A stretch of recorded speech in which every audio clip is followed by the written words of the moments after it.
chapter starts with a scene from a large building on Earth. A group of people are gathered there, and they are talking about something. And on closer inspection, it turns out that they are the adventurers of the tower. They were from the Phoenix Guild, the same group that Theo sold the magical cherry tomatoes to. One man is trying to convince his friends that he is speaking the truth, and the others do not believe him and say that what he is telling them is impossible. But as they continue their conversation, their leader's phone rings. He is the leader of the Phoenix Guild, Kim Dongshik. He checks his smartphone and finds that he has a message from his daughter. She tells him that the effect of the cherry tomatoes he brought for her was great. All her friends were jealous of it, and now she wanted more. The girl asks her father that won't he buy more of them for his lovely daughter, and Dongshik is moved to tears. The man next to him asks what was wrong, and as Dongshik sips his coffee, he tells him about his daughter. She was usually annoyed by everything because she was struggling with her diet. But today she was happy and said that she loved her dad. Dongshik then adds that he only bought 20 pieces of the cherry tomatoes the last time and left the rest for the other team members. He did not know back then that his daughter would like them so much. If he had known that, he would have bought all of them. Another man asks him if he was talking about the cherry tomatoes sold to them by the wandering cat. He wonders why the girls are so obsessed with it. But another man gives his testimony about the power of cherry tomatoes. He was having a fling with a girl,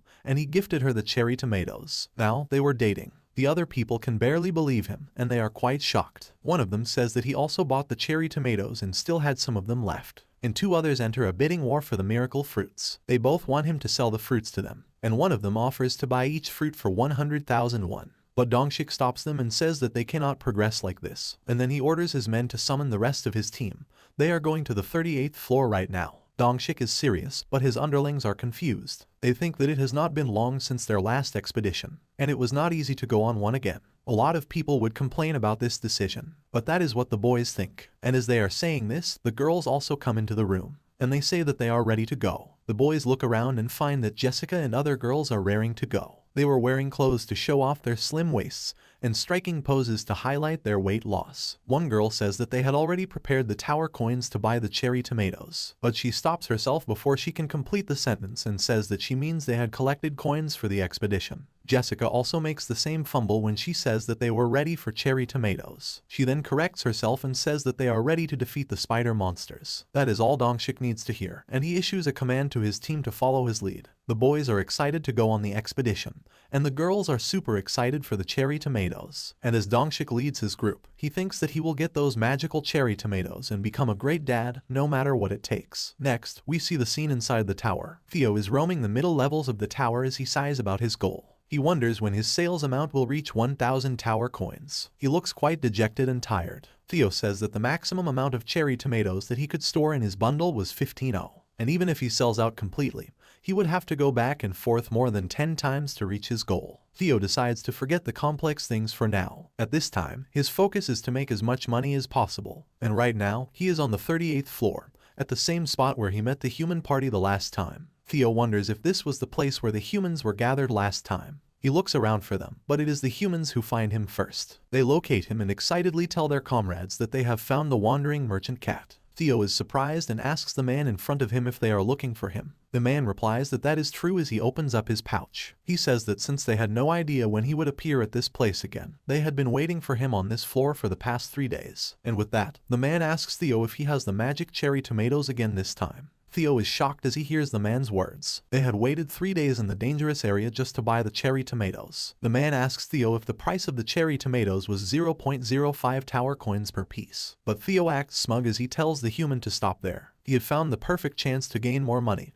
and he was not going to let it slip. Theo says that the price of the tomatoes had already gone up. The man is shocked as he hears about the hike in price, and the commotion attracts Dongshik's attention. He comes forward and asks if anything is happening here. The man tells Dongshik that the price of the magical cherry tomatoes has gone up. Dongshik gets to business and asks about the new price, and Theo says that it's 0.07 tower coins now. But contrary to his cool and confident act, he is nervous inside. He wonders if he raised the price too much, but it turns out that his price was not a big deal when compared to the value of his product. Dongshik says that if that were the case, he would like to buy 200 fruits. He drops a pouch of tower coins in front of Theo, who is shocked. Even the other team members think that the price was justified. They say that it would be weird if such a great item was sold at a low price, and they think that if they fail to buy the cherry tomatoes this time, there is no telling when they will next come to market. With that, the people start demanding the amount of fruit they require. After a while, Theo is yet again sold out. He is glad, but he is also surprised that it was too easy. His basket is empty,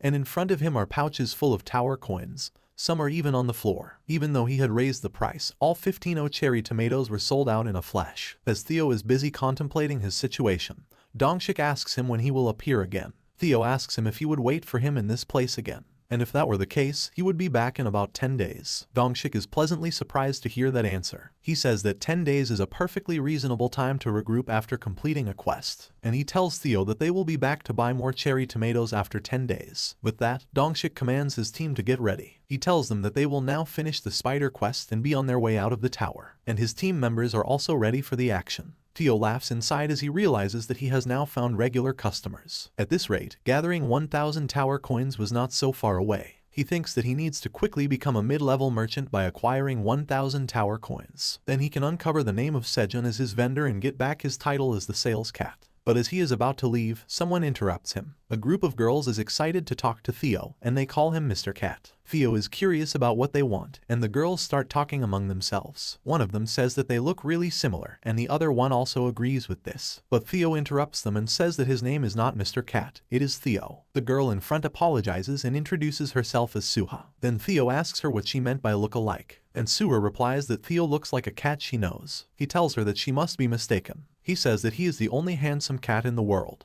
With that, Theo turns around and says that he was busy, so he will get going. But as Suha frantically searches for something in her purse, she asks Theo to wait a minute. She takes out a long red packet from her purse, and Theo looks at it, wondering what it was. The girl asks him if he would like to eat churu, which is one of the famous Korean cat snacks. Even as Theo opens his mouth to take a bite, he asks the girl what a churu is. He says that he does not eat anything except grilled fish, but he stops before completing his sentence as he takes a bite. He is overwhelmed by the deliciousness of the snack. He takes it in his hands and cannot stop licking it as he praises it. He asks what this flavor he was eating is. Even though it smelled like fish, it had a nutty flavor and it melted in his mouth. Theo immediately finishes the packet and then asks Suha if she has more. She is holding more packets in her hand, and she tells Theo that she had different flavors with her. He excitedly asks her to give him more, but Suha laughs and says that she will give it to him if he takes a photo with her. Theo immediately agrees to her request, not even knowing what a photograph is. In return, he wants all the churu packets. The girl takes out her smartphone and tells Theo to just look at the screen and say peace. He strikes a pose alongside the girl,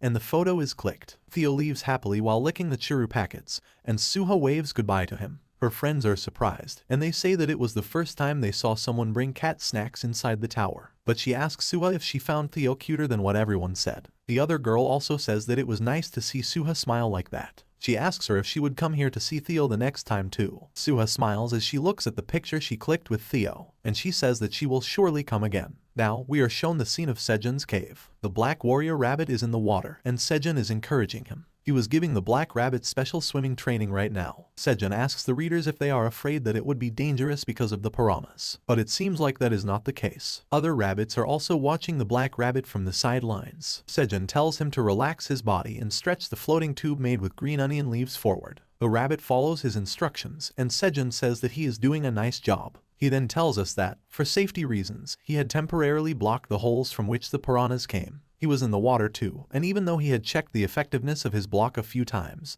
he was still nervous. The black rabbit has gotten good enough, and now Sejun wants him to practice swimming without his floating tube. Sejun then says that this was a great development compared to the time when the black rabbit almost died by jumping in the water as he was too happy after leveling up. Sejun says that he was astonished because he thought the rabbit was going to be eaten by piranhas. Sejun remembers the scene vividly. The black rabbit was floating on his belly inside the pond, and Sejun suddenly went into panic mode as he realized that the rabbit was unconscious. The mother rabbit was so scared for her child that she fainted. But luckily, the piranhas did not attack him. Right now, Sejun says that just thinking about that incident makes his heart skip a beat. And the black rabbit nervously laughs. He is out of that water now, and his siblings are taking turns trying to learn the skill of swimming. Sejun is also tired after playing in the water, and he says that he wants to eat something sweet now. He reaches into his bag to find his stash of honey, but it turns out that his bottle is empty. Sejun has already eaten all the honey he collected last time. Thinking about the honey, Sejun is reminded of the poison honeybee, who has not come out of her hive since she set it up inside the cave a few days ago. And Sejun wonders if something happened.